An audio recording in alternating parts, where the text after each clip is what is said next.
I want to fill you in on a report that's come out in terms of what's forecasted to happen over the next 12 months. So let's dive in. So Domain have come out with a report, and according to Domain, they believe that house prices in Sydney are going to increase by 8% over the next 12 months. So what this means is by the end of this financial year, property prices in Sydney for an average house are going to increase by $132,000. And that's by the end of this financial year. By the end of July next year, a median or an average price house here in Sydney will increase by $132,000. Also, what we're going to see is Brisbane, Perth and Adelaide are going to hit new price peaks in the next 12 months. The markets that are not going to perform so well, Melbourne and also Canberra. So they're definitely going to fall short of new peaks.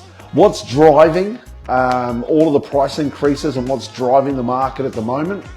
Two very simple things, guys. Number one is constrained supply. Number two is population growth. So higher demand and less supply, driven by a constrained supply, so just less properties available, and population growth, more people coming into Australia. There's, according to Domain's report, for the capital cities, for a few of those capital cities in the next 12 months. So Perth is going to lead the way with an increase of 10%. Adelaide is going to be 9%, Sydney at 8%, Brisbane also at 8%, and Australia as a whole across regional centres and also main metro areas is going to average out at 6%. Now guys, this is on top of the growth that we've seen over the last 12 months.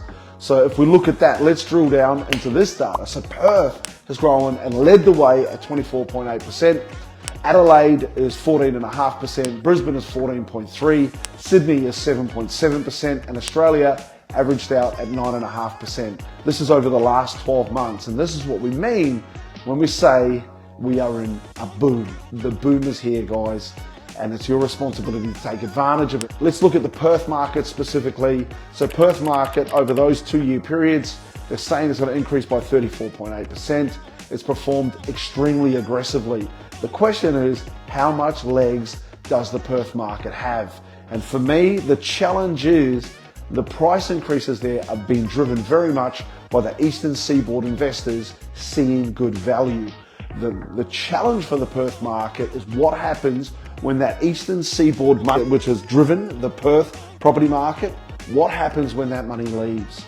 Will the local buyers be able to support the same property price growth? Or even, will they be willing to pay what a cashed up Sydney investor has been willing to pay over the last 24 to 36 months? And the answer to that is very questionable. And remember, guys, what's driving, another key factor for driving the Perth market and the growth in the Perth market is the fact that from 2012 to 2022, the Perth market only increased by 10%.